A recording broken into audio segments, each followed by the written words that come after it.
Oral questions, questions orales. The honourable member for Grand Prairie.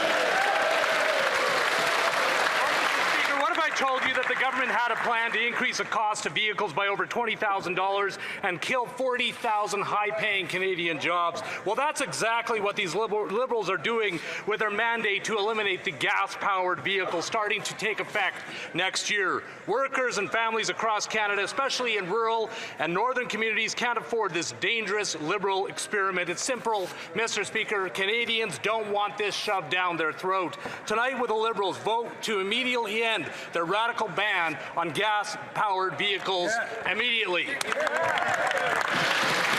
The Honourable Minister of the Environment and Climate Change. Mr. Speaker, leave it to the Conservatives to hit one of the most major industries that we have in our country exactly at the same time as it's getting hit by unjustified tariffs from the United States. We stand with our auto workers. We've been investing in our auto industry, and we will keep making sure that we have strong union jobs in our autos. The Honourable Member for Grand Prairie. That's completely ridiculous because a report out today projects 50,000 job losses in the auto sector because of trade uncertainty. But rather than providing the auto sector with any kind of certainty, these Liberals are doubling down on their risky and dangerous EV mandate. Ford and GM are pleading with the government to end the insanity. Industry projects that the Liberal ban on the gas-powered engine will cost an additional 40,000 high-paying Canadian jobs. The combination of the Liberals' inability to get a deal on tariffs and their self-imposed radical EV mandate will destroy Canada's auto sector. So will the Liberals join us? L'Honourable Ministre des Finances. The Honourable Minister of Finance. Mr. Speaker, we will take no lessons from the Conservatives. We will take no lessons from these guys, Mr. Speaker. Under our government, we have seen record investment in the auto sector, Mr. Speaker. Even Bloomberg ranked Canada first in the world for the EV supply chain, Mr. Speaker. We should all be celebrating. We're going to fight for the industry. We're going to fight for our workers. We're going to fight for Canada strong, Mr. Speaker. The Honourable Member for Lethbridge. And on this side of the House, we will take no lessons for them. We will stand up for Canadians' freedom of choice. Choice to drive the vehicle that suits their needs. Choice to drive the vehicle that they need for their family. That's what this side of the House will stand for. We're talking. Excuse me, Honourable Member. I missed. If the member could, I couldn't hear anything. If the member could back up just a little bit, the member could start over. Could you start over? Could the member start over? More or less, wherever you want to start from. I couldn't hear. I'm sorry.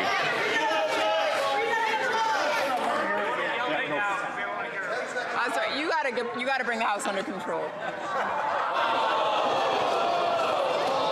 The Honourable Member has the floor. Would she like to ask a question? I appreciate that. Mr. Speaker, these Liberals over here do not believe in the freedom of choice that Canadians should have when it comes to the vehicle that they drive.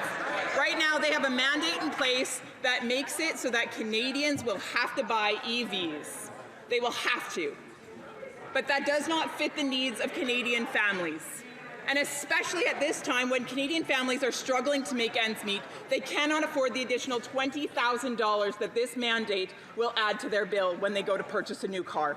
Right now, this government has an option, and that is to vote with Conservatives to relinquish their ban on gas-powered vehicles. Will they? The Honourable Minister of the Environment. Mr. Speaker, what I will do is stand up for our auto workers all across our country. Stand up for a strong auto industry. I will stand up to make sure that we're climate competitive and going where the world is moving, which if they actually looked at studies, globally, EV sales are up. So if the members opposite actually care about making sure that we are standing up for our auto workers, I hope that they will stand up with us to make sure that we are protecting the industry. Hear, hear. The Honourable Member for Lethbridge. If you're going to stand up for auto workers, if the Liberal government is truly going to stand with auto workers, then stop making the very vehicles that they're producing illegal. Hear, hear. In my riding, in my community of Lethbridge, A farmer cannot drive an EV to go pick up seed or drive an EV to go harvest their crop. Families in my community need choice when it comes to the vehicle that they will drive. Will the Liberals stand with Canadians and relinquish their ban on gas-powered cars? The Honourable Minister of the Environment and Climate Change. Mr. Speaker, maybe just as a point of clarification about the regulation that they're talking about, which is not as they describe, let us be clear that there is no ban on gas-powered vehicles. They can read the regulation. So if we want to be clear, what we are doing is making sure that EVs are available to Canadians. 546,000 Canadians accessed our rebate to be able to purchase the vehicles because they wanted them. The honourable member for Mégantic-L'Érable-Lotbinière. Mr. Speaker, Canadians don't realize it yet, but very soon, because of this Liberal government, the cost of gas-powered vehicles is going to go up by $20,000 because this government wants to force everyone to buy electric. Banning gas-powered vehicles in Quebec, Mr. Speaker, that means no more snowmobiles, no more ATVs, no more F-150s, and vehicles will cost more and more. Will this Liberal Prime Minister, whose motorcade probably burns more gas than all the ATVs in the eastern townships put together, give Canadians the freedom to choose and vote in favour of our motion to cancel the ban on gas-powered vehicles? The Honourable Finance Minister. Mr. Speaker, my colleague should be delighted that thanks to our government, we have brought Quebec into the auto industry. We've made record investments in the sector. And the member will see what that looks like. We're building the industry of the future in Quebec and Ontario and all across the country. We've always fought for communities, whether it's Brampton, Oshawa, or in Quebec. We are building a strong Canada. The honourable member for Mégantic-L'Érable. Mr. Speaker, this is a cold country. It's a northern country. It gets cold in Quebec. According to the CAA, cold weather cuts a car's battery's lifespan by 40%. Banning gas-powered vehicles in Canada is unrealistic and will cost Canadians at least 38,000 jobs. This government wants to punish Quebecers who choose a gas-powered vehicle by imposing a tax of $20,000 per vehicle. Why do the Liberals want to punish Quebecers in rural areas? Will they vote in favour of our motion tonight and cancel the ban on gas-powered vehicles and leave Quebecers the freedom to choose what kind of vehicle they want? The Honourable Environment Minister. Mr. Speaker, perhaps we shouldn't be surprised that the Conservatives are going to say that this is not a strong industry when it's such an important industry in our country. So we will always stand with workers in the auto industry. And in Quebec, it should be known that about 25% of the new vehicles sold in Quebec are electric. The honourable member for Saint-Jean. Mr. Speaker, the Prime Minister is using the distraction of the G7 to ram through Bill C-5 without debate, a power grab against Quebec and Indigenous people. But fortunately, some of us are on the lookout. Yesterday, the AFN threatened to take court action if C-5s passed without adequate consultation with Indigenous peoples. Also yesterday, a former Liberal minister voted against his own caucus, saying the Liberals' approach would even embarrass Stephen Harper. Will the Liberals take the time to answer questions on C-5 instead of forcing it down Parliament's throat? The Honourable Minister of Nordic and Arctic Affairs. Monsieur Président, le gouvernement fédéral. Mr. Speaker, the federal government will determine whether a major project is in the national interest after consulting the provinces, territories, and Indigenous peoples. The projects will be chosen and will be subject to exhaustive consultation with Indigenous people. For all projects, the Crown, including the provinces and the territories, have to consult First Nations, and that's what this government will do. The honourable member for Saint-Jean. Mr. Speaker, the member for Beaches East York is surely not the only Liberal uncomfortable with C5. There are others who didn't get into politics to force pipelines on Quebec without its consent and without a credible environmental assessment. There are others who didn't get into politics to undo reconciliation by forcing energy projects on Indigenous peoples. There are still other Liberals who didn't get into politics to copy Pierre Poilievre's ideas and use closure to ram them through with help from the Conservatives. Will these Liberals ask the Prime Minister to let Parliament do its work instead of imposing C5? The Honourable Government House Leader. Parliament is doing its job, Mr. Speaker. We are a government that was elected on the slogan of "It's time to build" in Canada. We're doing that with respect. We, of course, are speeding projects up, those of national importance, while at the same time respecting jurisdictions and Indigenous rights. But we're doing that, Mr. Speaker, because Canada has to take charge to create opportunities to build a strong economy. It is time to build, Mr. Speaker. The Honourable Member for Repentigny. Mr. Speaker, Bill C5 does more than circumvent environmental assessments. It allows oil companies to violate 13 laws and 7 regulations, most of them environmental. With C5, there will no longer be any need to comply with the Environmental Protection Act, the Species at Risk Act, the Fisheries Act, the Marine Mammal Regulations, and many more. What's worse, Section 21 specifies that Ottawa can suspend any other law by order in Council. Just like Donald Trump. Is there even one law that the Liberals are not prepared to violate on behalf of the oil companies? The Honourable Minister of the Environment and Climate Change. Mr. Speaker, Canadians and Quebecers asked us to build a strong economy. They called on us to embark on projects of national importance. That's what we're doing, but we're doing it while at the same time protecting the environment. And I hope that the Bloc will consider supporting us on this bill. A member for Oxford. Mr. Speaker, Oxford is home to thousands of hard-working auto workers and spin-off jobs that fuel our economy. A new report warns that the unjustified U.S. tariffs on the auto sector could kill 50,000 jobs. Yeah. Our families are worried, our workers are terrified, and the layoffs have already started. But this Prime Minister claimed to be the man with a plan. But as we don't get a deal done, we are suffering right across the board. The Prime Minister talks a big game, but when it comes to fighting for auto workers, he is missing from action. Can the Liberals tell us how many auto sector jobs will be lost because they failed to get a deal? L'Honorable Ministre des Finances.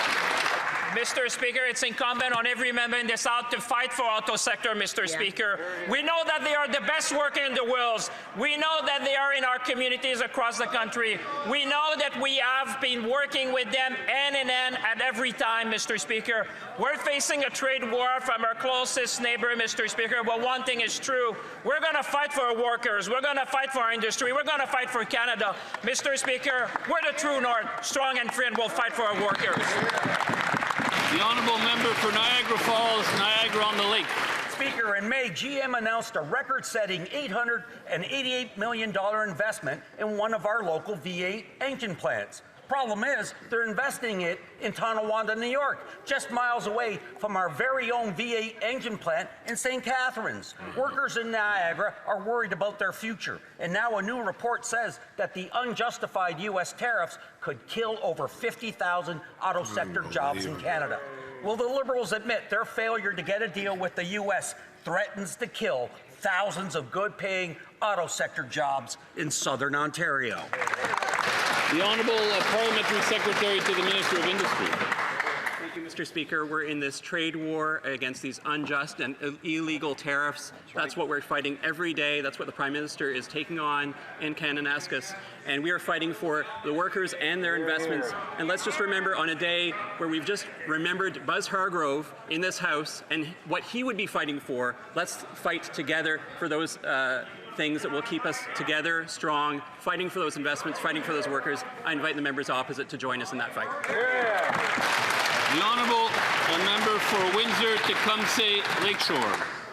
Mr. Speaker, a new report says that the U.S. tariffs on Canada's auto sector could kill 50,000 jobs.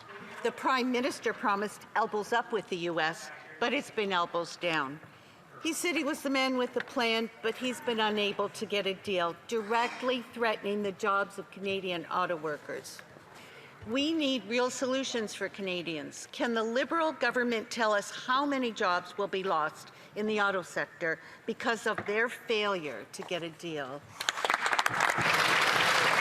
The Honourable Minister of Transport and Internal Trade.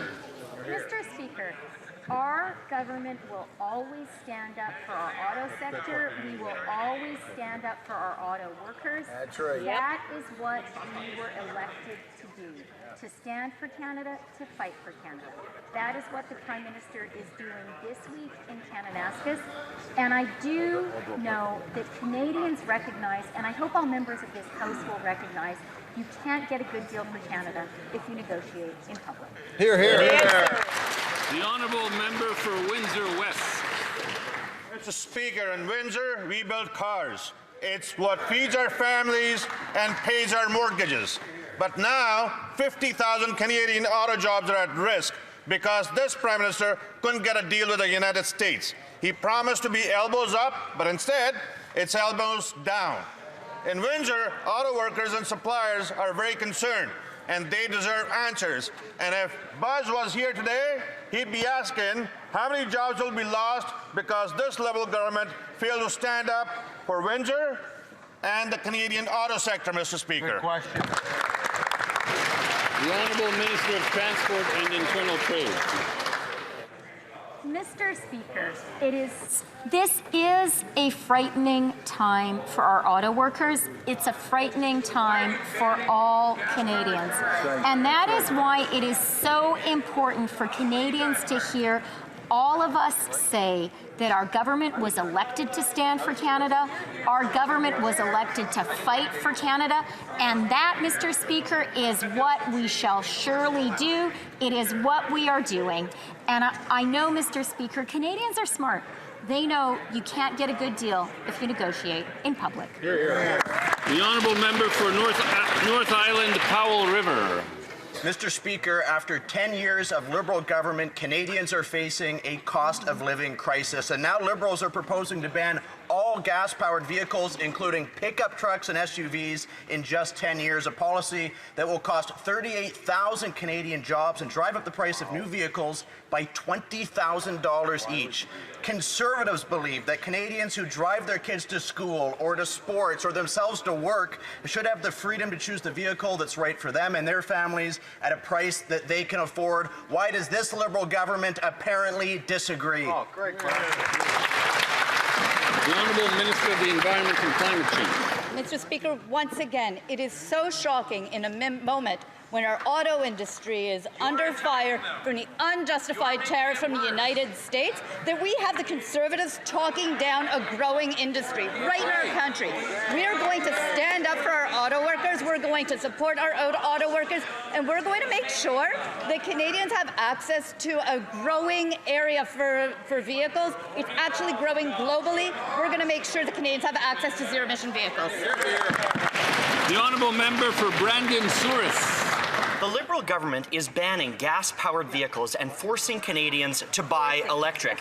This will add $20,000 on top of the average $66,000 price of buying a car, as if they need to be more expensive in this country. This will jack up prices on Canadians and gut hundreds of energy sector jobs in Western Manitoba. Canadians do not want to be forced to drive EVs. With manufacturers like GM and Ford calling for its removal, will the Liberals admit their mistake and vote in favour of our Conservative motion to give Canadians back choice in what they drive later today? L'Honorable Ministre des Finances. Mr. Speaker, what we are prepared to admit is that we landed generational investment in this country, Mr. Speaker. You have seen companies of the like of Volkswagen choosing Canada, Mr. Speaker. You have seen companies like Honda choosing Canada, Mr. Speaker. You have seen companies like Stellantis choosing Canada, Mr. Speaker. And the reason why? Because we have the best worker in the world, Mr. Speaker. Because we have a growing industry. Because they know that Canada is the land of the future, Mr. Speaker. They should rally with us. Cheer our workers, cheer our industry, and let's cheer Canada together. The Honourable Member for Montmorency-Charlevoix. Mr. Speaker, in my riding, we need our vehicles. We need them to take kids to school, to work on our farms, or even to explore our vast territory. We need our ATVs and our skidoos. Gas is not the only means, but it's efficient, effective, and it works everywhere. Instead of allowing us to take charge and develop and grow our economy, will the Prime Minister scrap this bill to ban gas-powered vehicles and allow Canadians free choice? The Honourable Minister of the Environment. Mr. Speaker, to start with, we're not banning skidoos. We need to talk about the facts here.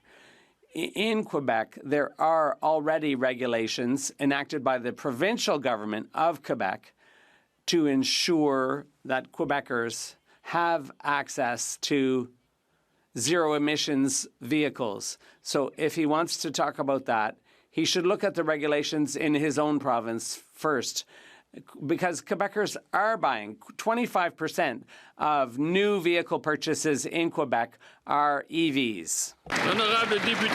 The Honourable Member for Pierre Boucher, Les Patriotes Verchères. Mr. Speaker, the Prime Minister said he would never force energy projects on Quebec or any province without its consent. Unfortunately, C5 says the opposite. It allows Ottawa to decide everything all by itself by order in council and then hold bogus consultations once a project has already been approved. The Bloc thought this must be a mistake, so we're proposing an amendment that's consistent with what the Prime Minister said. It would require him to get the approval of Quebec and the provinces before going ahead. Will the Prime Minister support that? The Honourable Government House Leader.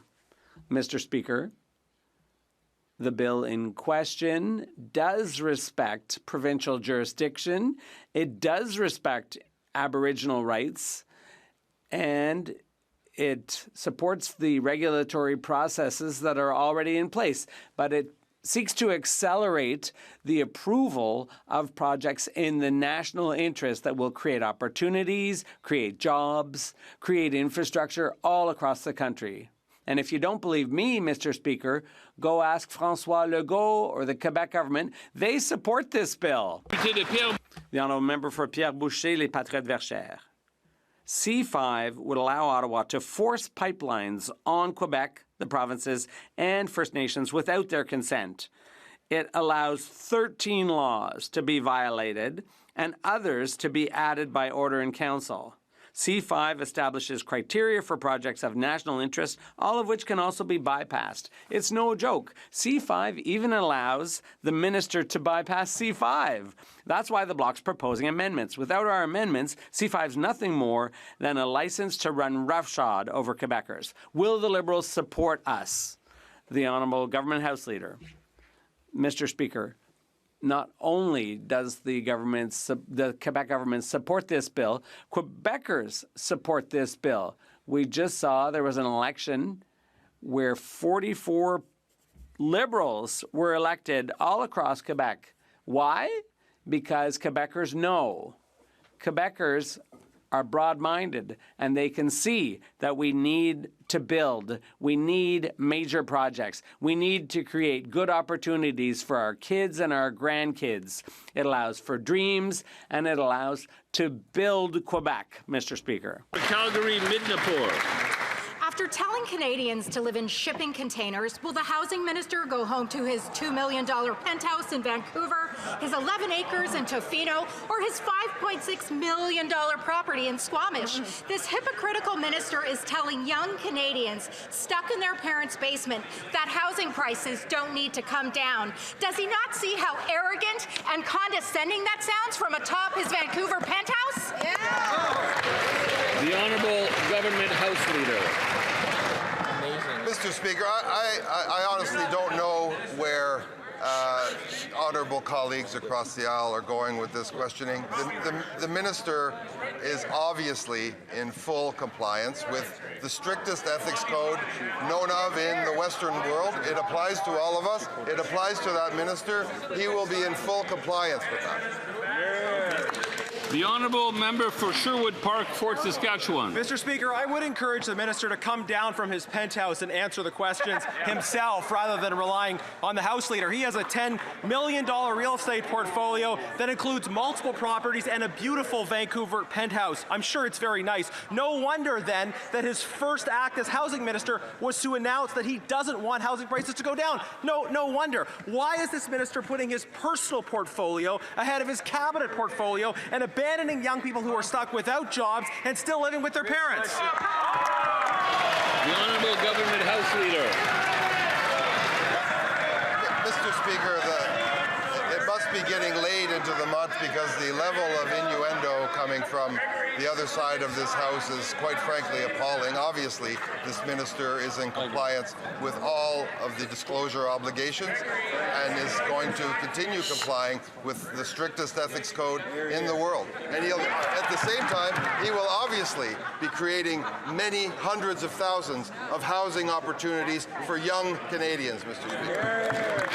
The honourable member for Sherwood Park, Fort Saskatchewan. Mr. Speaker, I do want to be generous today and offer the housing minister one more opportunity to respond. The issue here is that the minister, who's supposed to be solving the Liberal housing crisis, actually has a personal financial interest in seeing that crisis continue. I think to most Canadians that would seem to be a little bit of a problem. How can we expect the penthouse minister to actually solve the Liberal housing crisis while the same housing crisis continues to make him even richer? The Honourable Government House Leader. Let me take one more opportunity to denounce this juvenile, amateurish invective coming from the other side of the House that impugns the motives of upstanding people who present themselves for public office, who work tirelessly to create opportunities for Canadians. This minister has a large mandate. He will create hundreds of thousands of housing units for Canadians. He will continue that work, and of course he will comply with all the rules, Mr. Speaker. The honourable member for Bellechasse, Les Etchemins, Lévis. With July 1st coming up, Quebecers are concerned. Many Quebecers haven't been able to find a new home before moving day because it's too expensive. But the minister has said that housing prices don't need to go down. Well, Mr. Speaker, obviously, he's got a huge real estate portfolio, so it's obviously in his interest to keep prices high. But because he's refusing to answer the question, he's creating a culture of mistrust. Why is the Prime Minister allowing a millionaire real estate holder decide what Quebecers, what access Quebecers will have to housing? Mr. Speaker, the member across the way was a minister in a government. She knows better than this. I'm surprised to hear such low rhetoric in this House, which impugns the motivations of ministers who are working very hard. A minister who's working hard to create housing opportunities for Quebecers. We are working tirelessly. This minister is working tirelessly with Quebec to create housing opportunities, and he will comply with all ethics rules, and this member knows better. The honourable member for Bellechasse, Les Etchemins, Lévis. Well, I'll tell you what's scandalous, Mr. Speaker. It's that there's a minister who is letting young Quebecers go back to live in their parents' basements because they don't have any money to pay for housing. That's what's scandalous here, Mr. Speaker. Stand up and say how you are going to fix the housing crisis. Speak not as a millionaire, but as a member of this House.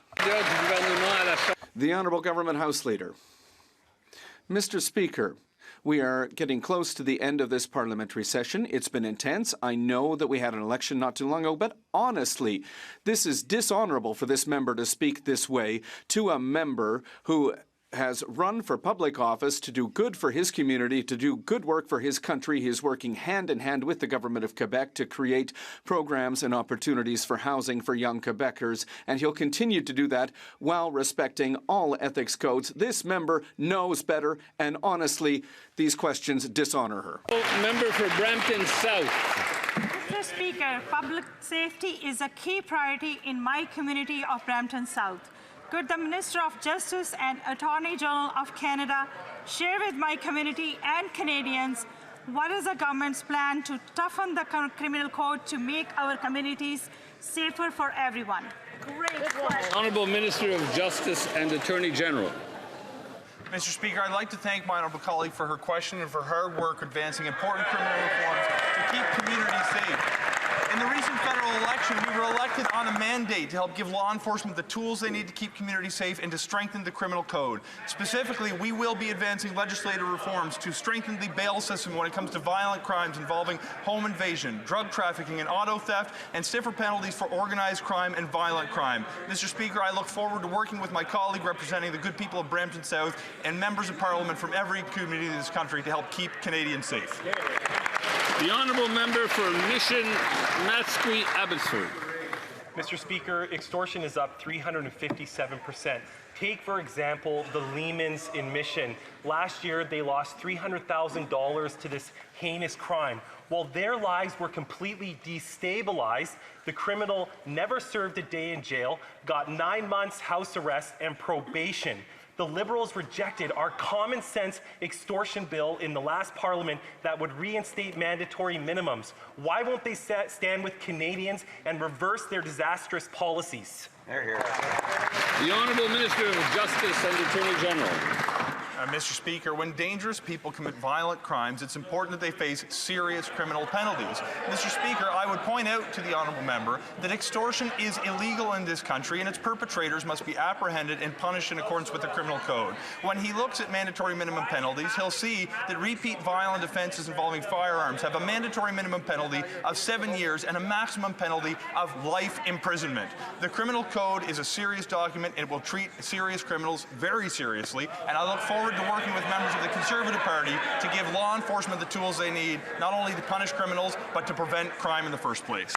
The Honourable Member for Mission Matsqui Abbotsford. Mr. Speaker, extortion is obviously illegal, but it was this minister and the Liberal government that removed mandatory sentences for these dangerous crimes. The sad reality is that the Lehmans will probably never get their money back. And not only were they traumatized by this crime, they were forced to remove the $300,000 from their business account. And now that money is subject to tax with the CRA. When will the Liberals get serious and change the laws that protect Canadians and put the Lehmans first, not the criminal? Hear, hear. The Honourable Minister of Justice. Mr. Speaker, it is beyond reprehensible for a member of the House of Commons to suggest that one party or another puts criminals ahead of victims. We are going to advance important reforms to strengthen sentencing. We are going to take extortion seriously to ensure that people who suffer the consequences of these crimes see recourse to the criminal justice system. But importantly, Mr. Speaker, it can't only be about stiffening penalties. It also needs to be about investing in frontline officers who can help keep communities safe to prevent crime in the first place. As we advance these important reforms, I hope we can, for once, gain the support of the Conservative Party to help keep communities safe. The Honourable Member for Edmonton South East. Mr. Speaker, incidents of extortion are increasing at a rampant speed, and the Liberal government doesn't seem to be serious about it. In Edmonton, firebombs are being thrown at businesses, and bullets are being fired at houses demanding for extortion money. Extortion is up by 357%. Liberals voted down the common sense Bill C-381, enforcing a 3-year mandatory minimum penalty and a 4-year penalty for extortion involving non-restricted firearms, which was repealed by the Liberals in Bill C-5. Will the Liberals finally adopt the Conservative plan to crack down on violent extortion? Yeah. The Honourable Secretary of State for Combating Crime. Mr. Speaker, we will hold extortionists accountable. Just yesterday, I was at a big announcement with Peel Regional Police where 18 extortionists were caught involved in a criminal organization. This is a big accomplishment. Well done. And we are striking them where it counts. Criminals will be investigated, they will be charged, they will be sentenced. Mr. Speaker, extortion carries a maximum sentence of life in prison, a minimum sentence when done with a firearm of 5 years, and with The Honourable Member for Fundy Royal. Mr. Speaker, what the minister failed to mention is thanks to 10 years of Liberal inaction on crime, half of those individuals, half of those 18, were out on bail when they were arrested. And thanks to the good work of the Peel Regional Police, half of them were charged for violent crimes like arson and extortion. Incredibly, Mr. Speaker, half of those individuals are already out on the street today. It used to be in Canada that if you were charged with extortion, fraud, drive-by shootings, or arson, then you would go to jail. But thanks to the Liberals' soft on crime bill C5 and easy bail laws, these criminals are free. The Secretary of State for Combating Crime. Mr. Speaker, I will agree with the member that yesterday was a big day. Project Outsource was a big win for Canada. It was a big win for Peel Region. And I want to thank the officers of Peel Regional Police, Halton, York, the RCMP, everyone that was involved in this investigation.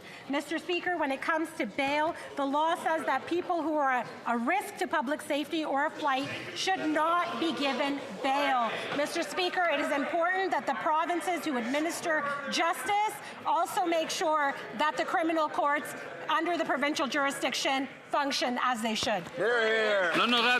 The Honourable Member for Charlebourg-Haute-Saint-Charles. Mr. Speaker, Canada is facing a wave of extortion in restaurants and bars, and Montreal and Laval are being affected. Over the last year, there have been fires and attacks with firearms. There are people who are committing crimes from prison using their cell phones right now. Will the Minister of Public Safety ask his colleague, the Minister of Justice, to change the laws to bring justice back to Canada? Minister of Justice. Mr. Speaker, my honourable colleague raises extortion with a firearm. When repeat violent criminals commit offences of this nature, they face a mandatory minimum of 7 years and a maximum of life imprisonment. Mr. Speaker, when we see this kind of behaviour, we need not only to reform criminal laws to punish wrongdoers on the back end of such conduct, but we need to invest in our frontline officers who are keeping communities safe. As part of the recent election campaign, Canadians have elected a new Liberal government to make these precise investments, and I look forward to implementing them. I hope only Conservative members will join us. The Honourable Member for Brantford, Brant South, Six Nations. Mr. Speaker, a so-called safe injection site backed by this Liberal government became the scene of a broad daylight drug shootout. A mother walking by was killed, yet the staff member at the site who helped the shooters escape, shockingly, won't serve a single day behind bars. Wow. This wasn't about harm reduction, it was chaos, violence, and death in a residential neighborhood. Will this Liberal government finally accept responsibility for these sites becoming crime magnets and ending the dangerous policies putting Canadians at risk? The Honourable Minister of Public Safety. Thank you, Mr. Speaker. The drug crisis across Canada and North America has impacted many communities, and there isn't a community that we represent that hasn't gone through challenges. With respect to the matter in question, Mr. Speaker, it is something that was made by an independent adjudicator, and I won't be able to comment on that. The Honourable Member for Brantford, Brant South, Six Nations. After a decade of this Liberal government, serious violent crime has soared, but so has leniency. A mother is dead, and the so-called harm reduction worker who helped the accused killer gets to serve her sentence from home and to enjoy her gym membership. Wow. What kind of justice system does the Prime Minister believe in? One that protects victims or one that rewards criminals? And to correct what the Prime Minister had to say, there is no mandatory minimum for extortion because she and her government voted in favor of C5. Right. Will the Liberals finally take responsibility for their soft on crime agenda? The Honourable Secretary of State for Combating Crime.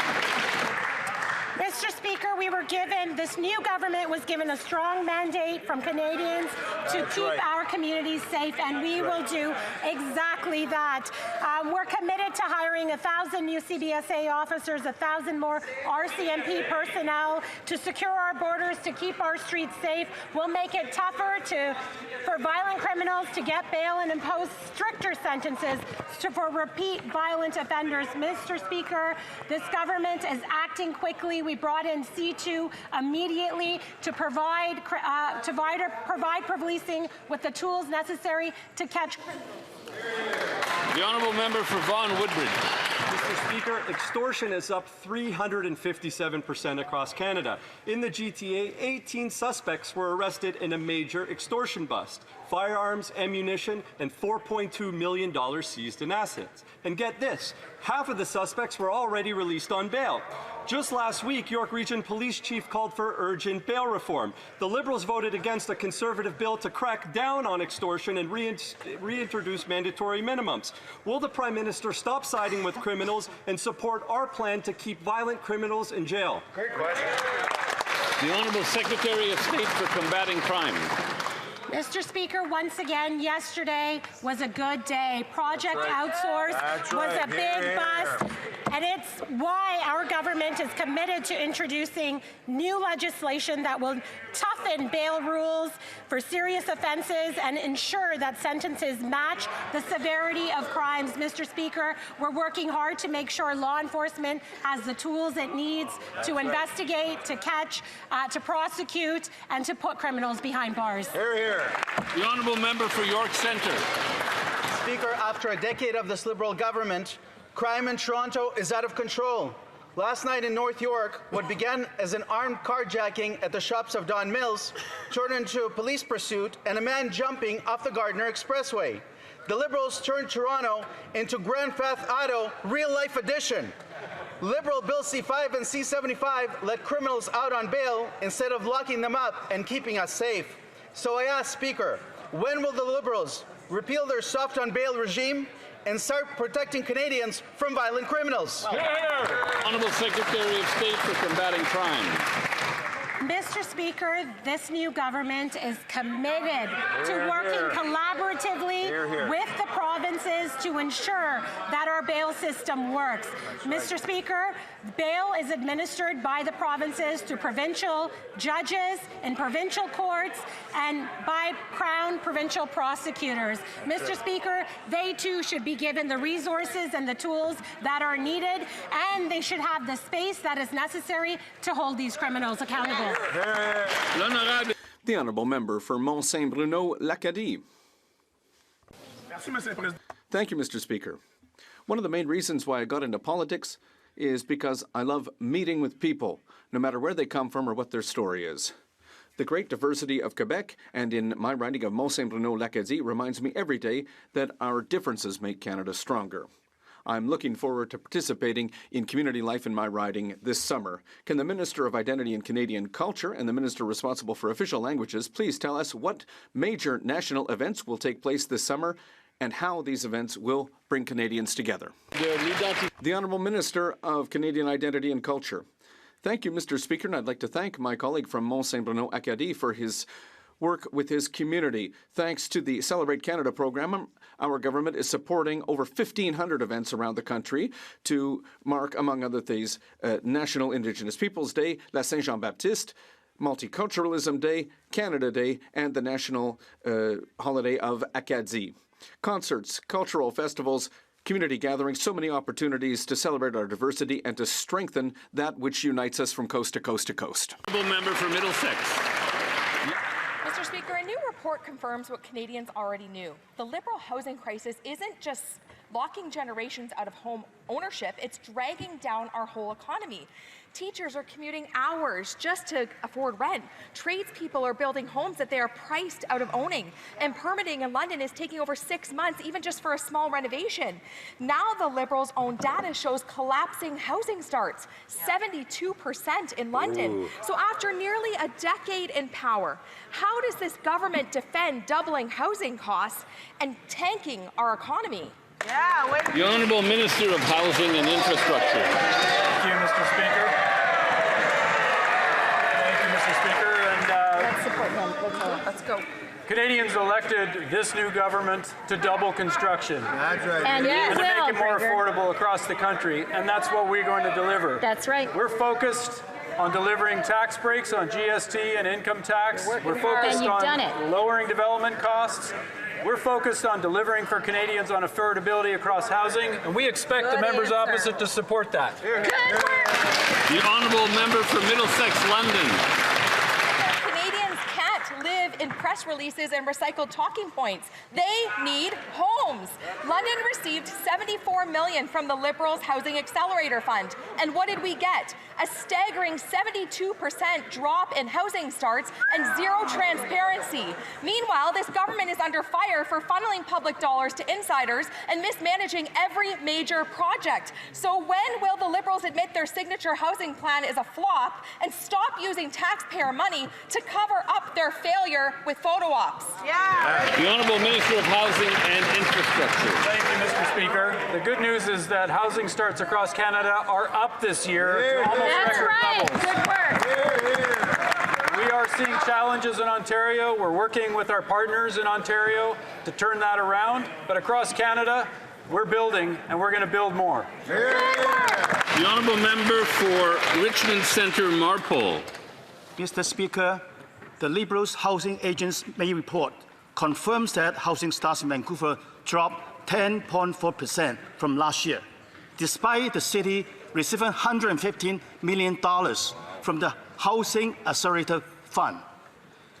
In Richmond, housing projects are stalled, and families are facing record high prices. When will this Liberal government admit its housing plan is failing and that Canadians are paying the cost for their incompetence? The Honourable Minister of Housing and Infrastructure. Thank you, Mr. Speaker. Canadians made a very clear choice in April to elect a government that's focused on delivering housing.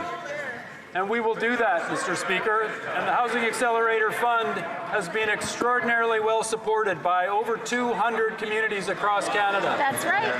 So if the members opposite don't believe in the program, you can talk to your mayors and councillors, continue to throw them under the bus. This government is going to work in that partnership, and we're going to deliver housing with communities across Canada. Very good, Gregor. The Honourable Member for Burnaby Central.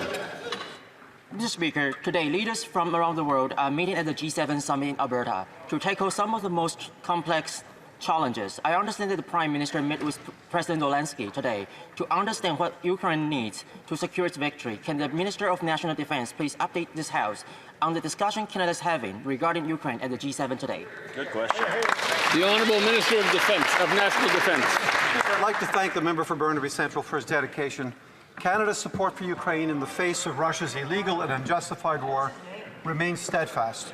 Earlier today at the G7 summit, the Prime Minister announced $2 billion in new military support to aid Ukraine in its time of need. This includes funding for drones, for ammunition, and for armored vehicles. We're also providing over $2.3 billion to help Ukraine rebuild its infrastructure and its public systems, Mr. Speaker. Make no mistake, Canada will stand with Ukraine until victory. The Honourable Member for Hamilton East, Stony Creek.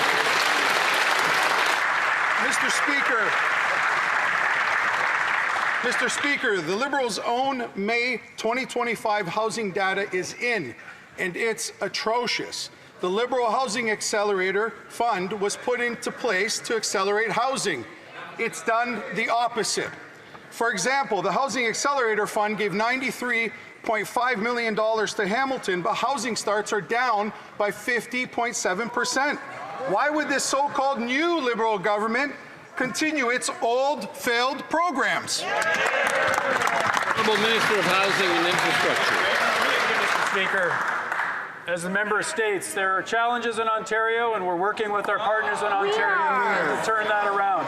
Across Canada, housing starts are up this year. Right. Housing starts that are near record levels of almost 280,000 starts this year is the trajectory we are on. We need to build on that. We're shooting for 500,000 units, and we're going to work with our partners provincially and locally to deliver that. The Honourable Member for Edmonton Strathcona.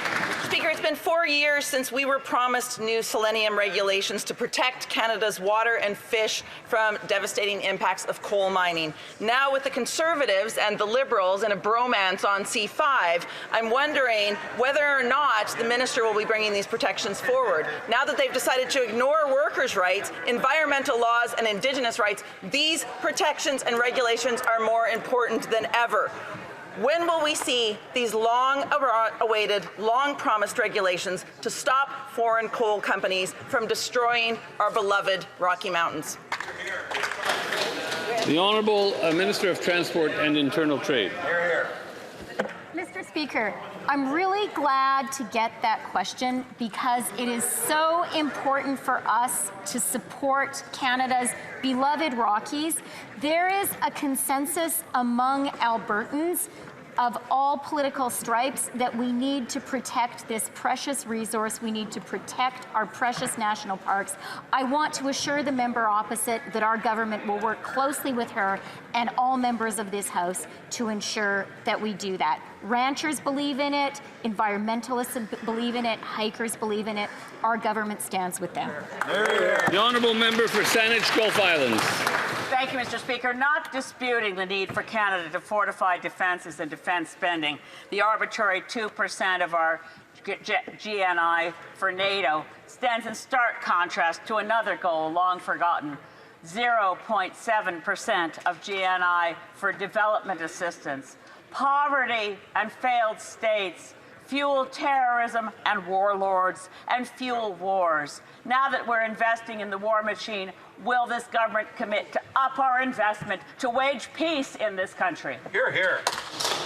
The Honourable Secretary of State for International Development. Mr. Speaker, our new government commits to keeping our commitments to humanitarian aid, global development on the sustainable level. Despite other countries cutting back, our country, our great government of Canada, will continue to help those that are much in need, those that have been displaced, and those that need the help that they need in times of dire straits. Thank you.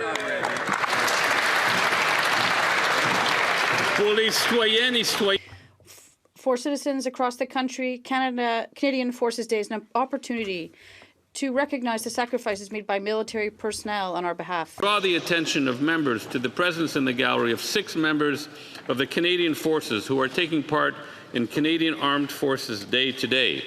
Royal Canadian Air Force Sergeant Brittany Shulga, Royal